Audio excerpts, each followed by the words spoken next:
Welcome to Becoming Your Best Version. I am your host, Maria Leonard Olson. I am an attorney in Washington, D.C. I'm a journalist, author, TEDx speaker, and podcast host. Also, a mentor to women in recovery. I started this podcast 5 years ago because my work in the realm of women in midlife has brought me into contact with amazing women who I think will also inspire you. If you want to learn more about me, go to my website, marialeonardolson.com. I would be grateful if you'd hit the like button on my TEDx talk since I'm applying to get another TEDx talk. And also, it is a great favor to any author to submit any kind of review, even if it's one word. It really helps. And of course, please subscribe and review this podcast.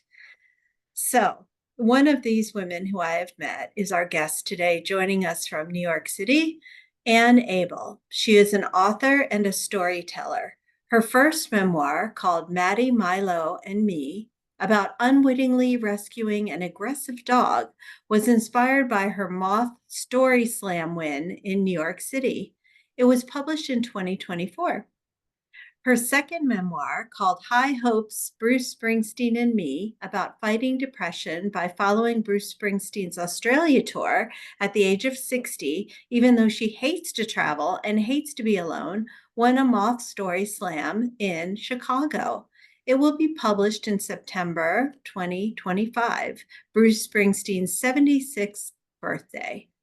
Her credentials include an MFA from the New School for Social Research, an MBA from the University of Chicago, and a BS in Chemical Engineering from Tufts University.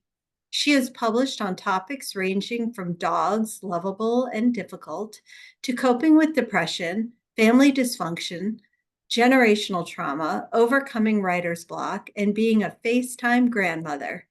She has freelanced for Lilith, Philadelphia Daily News, the Jewish Exponent, Philadelphia Weekly, Main Line Life, and Main Line Today, and formerly wrote a weekly column called The Homefront for Main Line Welcomat.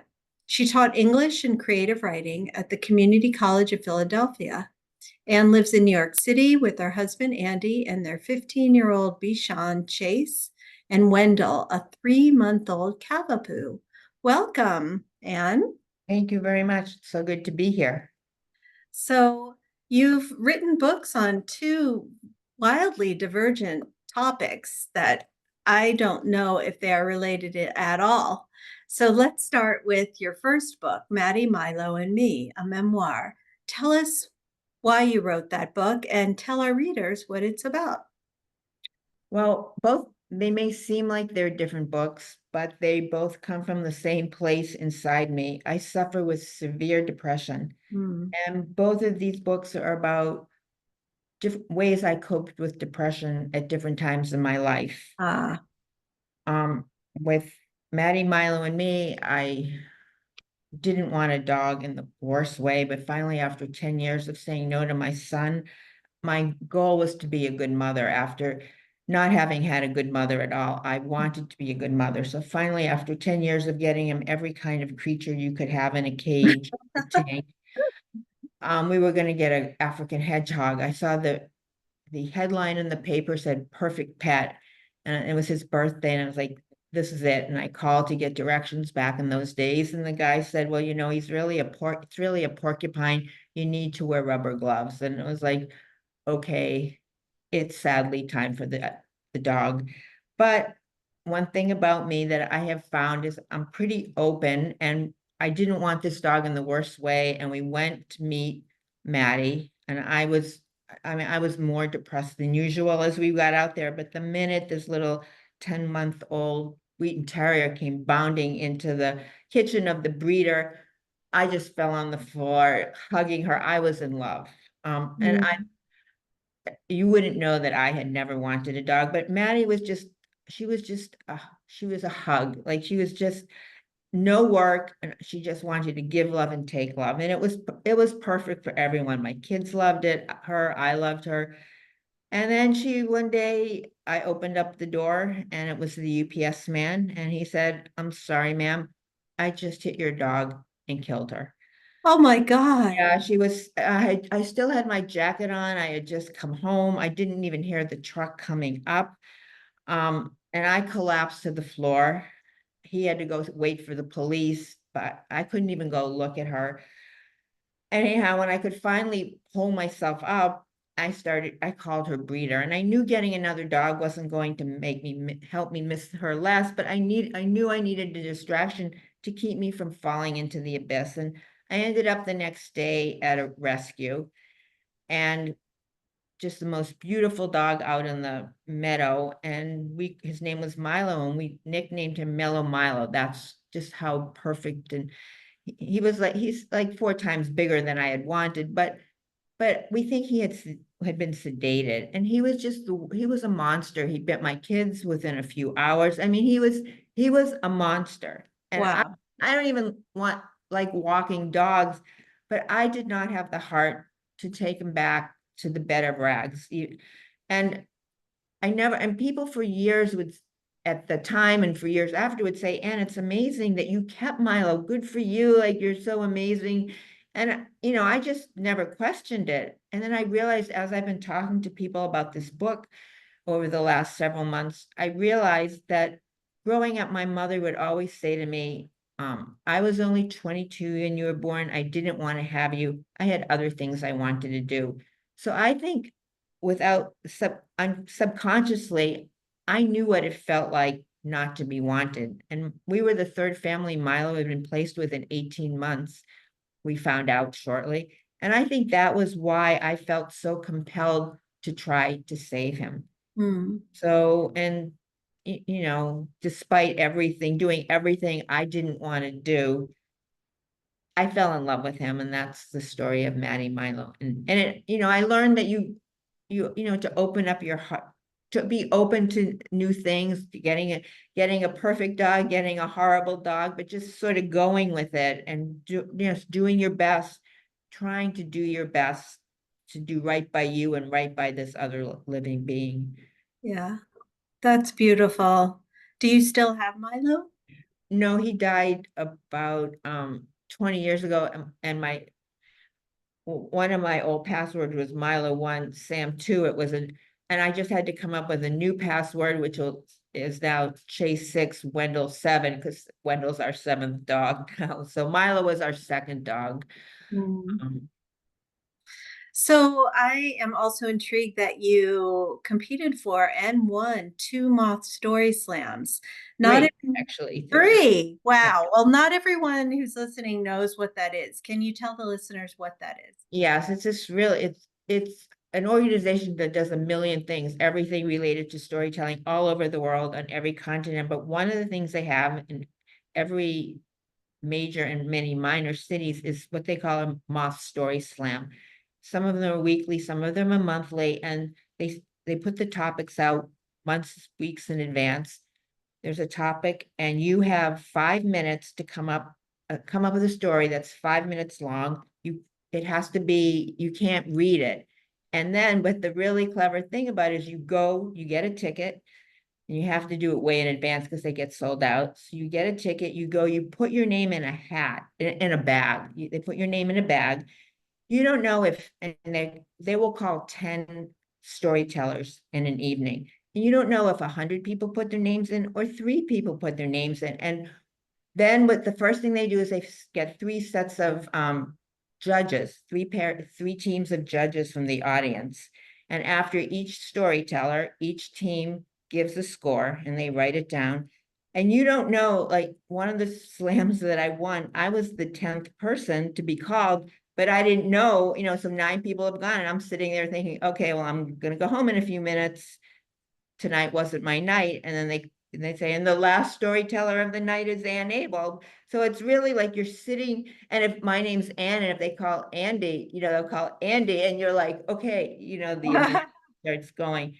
So, and then they rate, they score you if you're over. They start dinging a bell at like 4.5 minutes, 5 minutes. I think if you go over 6, they basically shut you down, and you get your points taken away if you go over, and you get points taken away if you're not on topic.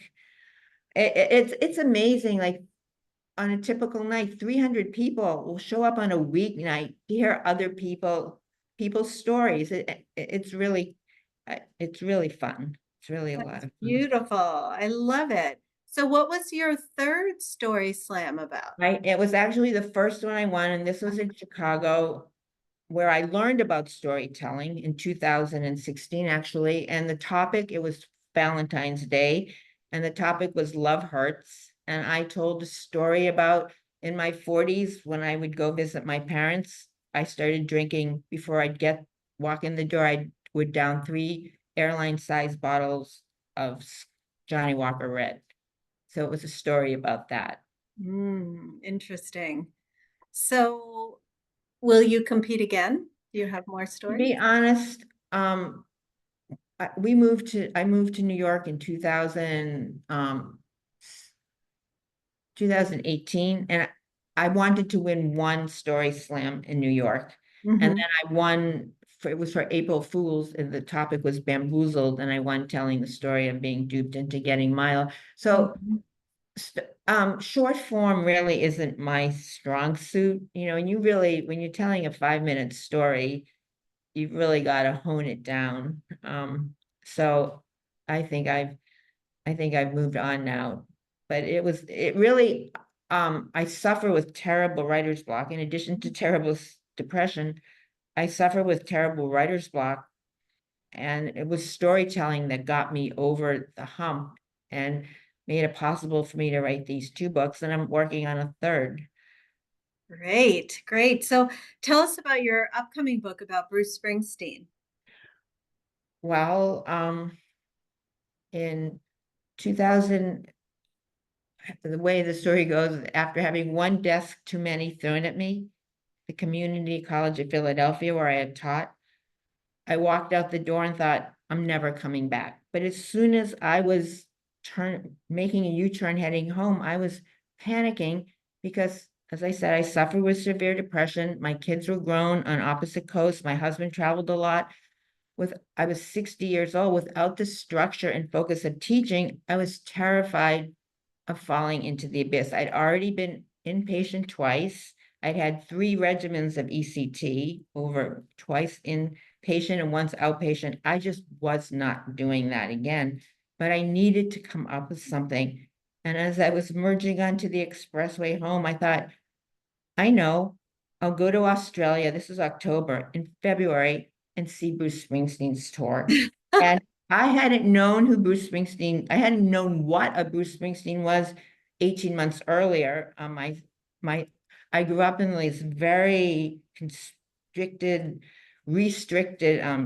family. I'd never been to a concert. My son and daughter-in-law came the previous Labor Day to go see a Bruce Springsteen concert from Boston. They came to Philadelphia and they said, do you want to go? No, why would I want to go? But then I decided the day of the concert, I wanted to spend time with them. So I went, and as the crowd mysteriously rose in unison, I rose too, and up on the screen was the face of a man with the biggest, kindest smile I had ever seen. And for the next 3+ hours, that man's energy, humanity, and enthusiasm lifted me. And for 3+ hours, he made me feel like I had a chance.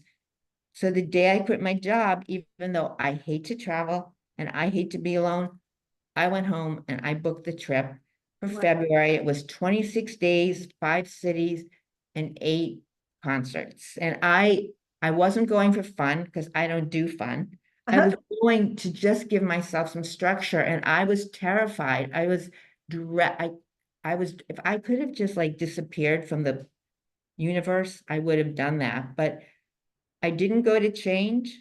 I did not go to change, but I came home 26 days later, and I was a force to be reckoned with. And it changed my life. That trip changed my life.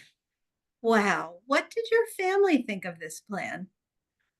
Well, I came home that day and I called my husband and said I quit.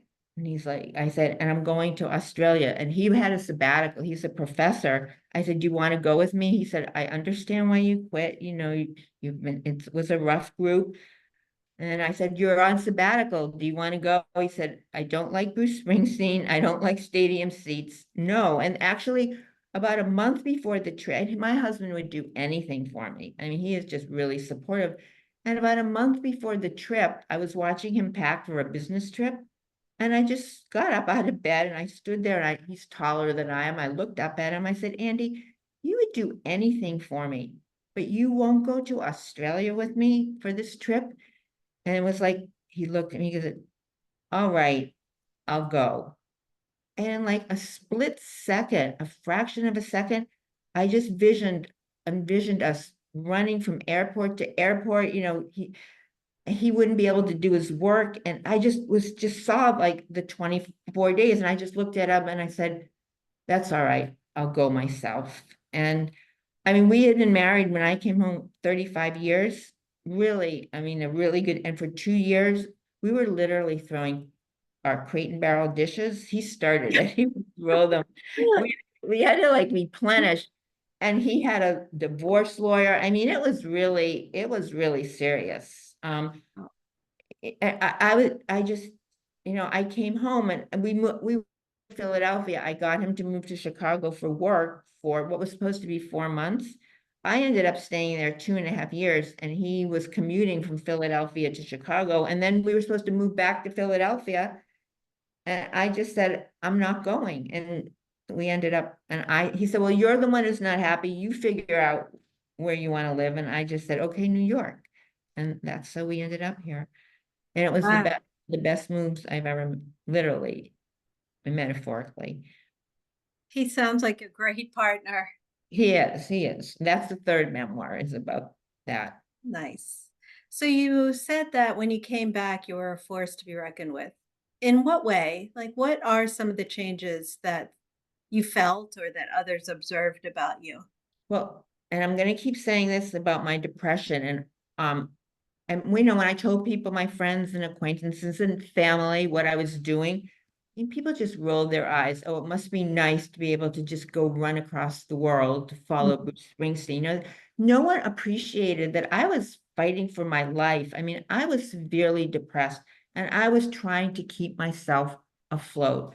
But then I get over to Australia, and even on the flight, just getting on the flight attendants and what, and I was embarrassed to tell people that I was like chasing Bruce Springsteen, 60 years old, and I'm all by myself. I was so glad I had a wedding band on, so people would know there was at least one person in the world who didn't think I was a nutcase. But like the flight attendant said, why are you coming to Australia? And I winced and I told her, and her eyes lit up and she said, oh my, you're so courageous. And she said, does Bruce Springsteen know? And I, like, yeah, right. But I got comments like that from strangers. They saw me in a way that nobody at home saw me, and they reflected. Young people would say, what are you doing here? I tell them, my mother just retired. We can't get her off the couch to go see a movie. I mean, I heard that. So each time someone would say this to me, I would step back and really try to see myself through their eyes. Yeah. And meanwhile, people told me, 12 friends and acquaintances and family said, write to us while you're away and tell us how you're doing. And again, I have terrible writer's block, but just having those people say they wanted to hear from me, I would write 3 hours. I would go down to breakfast and read my 3 or 4 newspapers, and then I would write for 3 or 4 hours. And Wow. I ended up in the same hotels as Bruce Springsteen and a lot of the band. But Ooh. it wasn't just and I love being a fly on a wall, but now I'd never been a fly on an A-list wall. I mean, it was amazing. Like Did you meet him? I'm not them, but I actually in a crowd met I had a feeling she was someone, and I was talking to her, this is in the book.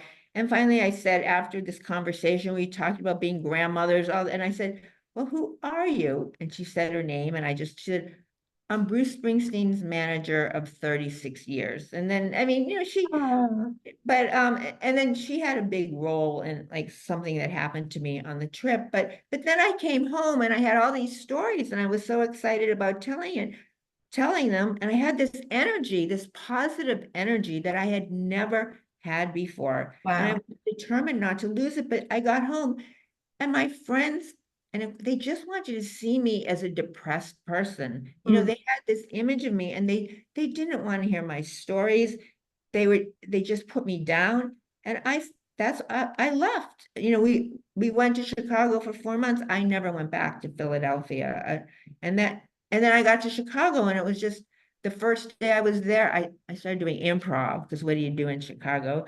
But I quickly flunked. I loved watching the people, but I pretty quickly flunked out of that. And then I came home and said to my new dog walker, what do you do when you're not walking dogs? And she said, I host a storytelling open mic. They're all over the city. You should come. And I had never heard of storytelling. And I went just to listen. And then three men got up and told these really obnoxious stories. And I had never spoken into a mic. I just got up and I had 7 minutes, but I just told this anecdote for 4 minutes and and then I started telling it open mics. I knew I had one story. I have horrible, but I knew the trip to Australia was a story. I just Yeah. knew, Yeah. made that into, you had 7 minutes. I made it into a 7 minute story. I got up and told it at an open mic at the back of a bar. And the difference between storytelling and writing is people come, you tell it and you get immediate feedback. And it was wonderful. And then I started telling other stories and people asked me to be in their shows, curated shows. And then someone said, you have to go to the Moth. I had never heard of the Moth. And they told me what it was. I said, okay. And they said, no, you have to tell a story. And that's how, I mean, it was I had never been on a stage. You get up there again, there's 300 people in the audience. The lights are so bright, you can't see, you know, that's, I don't let fear stop me from doing it. I mean, I'm terrified, but I do it. I mean, I don't have a choice. Good for you. I hope that you will do a TED Talk also. Your stories are beautiful. Well, thank you. And there are a lot of TED Talks around as well. So, would you recommend to a person suffering from depression to do something as wild as what you've done? I don't think I do these things all kind of out of desperation. I mean, I once asked a contractor a contractor in Philadelphia to help me with my apartment in New York. He said, "Oh, Anne, that's outside of my comfort zone." I said, "Stan, I live outside my comfort zone because if I just did what I was comfortable doing, I would just be under the desk. So I have to push myself on everything, and I have really no confidence, but I just push myself and I don't have, I don't have that choice. I don't because I don't feel like I have anything else to fall back on. Mhm. I hope that you will give your book to Bruce Springsteen. I feel like he would love it. You know what? There are, I don't know what the word is, but so many people who have experiences like me with him and with other pops culture. But I mean, that was one of the things, as I started research, I mean, there's so many people who just have been saved by him. Wow. Wow. Well, give it to his manager then, hopefully. Yeah. Wow. Well, I am so intrigued by your story and I can't wait to read the Bruce Springsteen book. I've been to two of his concerts and I agree with you. He's the best performer I've ever seen. The length of the concert, how much effort he puts in, the words and the angst he expresses and hope. It's really beautiful. Exactly, exactly. I mean, he shows up, he's there for his audience. He really, Absolutely. he's not just doing a time card. He's there, and while he's there, he's on. And a lot of in Australia, again, I didn't know, starting out, I hardly knew any of the songs or the lyrics, but a lot of his songs of, about being depressed, about, hope, about dreams, like they really resonated with me. Yeah, that's beautiful. So I ask every guest the following question, and what do you do to become your best version? Well, I've told my children I want on my tombstone, she tried and she tried and she tried. And that I just decide what I have to do. And if it's hard, I work late. One thing that really helps with my depression now is exercise. And I work out as long as I'm 71. So when I don't have a body part that's needs rehabilitation, every morning I either get on a bike for 50 minutes or an elliptical 45, and I just take it 1 minute at a time. It seems daunting. I'm never going to be able, but I just say, just do 1 minute, just do one more minute. And then I feel better. Like I get off and I feel like, okay, I can deal with this.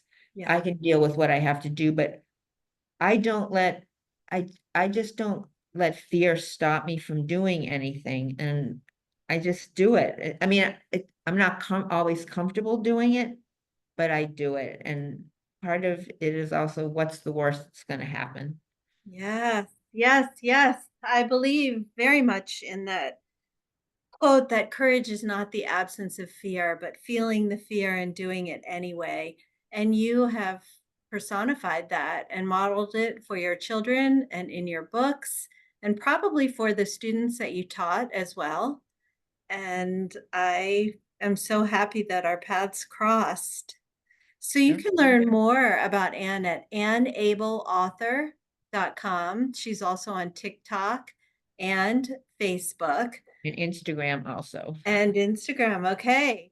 So thank you for sharing your stories and your light with us and showing us that depression doesn't have to be a death sentence. You can do. Absolutely. Absolutely. You just have to put one foot in front of the other and have hope. And just hope gives you the courage to do what you need to do. Just hope that it can be better. Oh, I thank you. I have had some serious depression over the years. Not right now, but I have. And I think it's so widespread. And to hear a story of hope like this undoubtedly will help other people. So thank you, thank you, thank you. Well, thank you for letting me share it.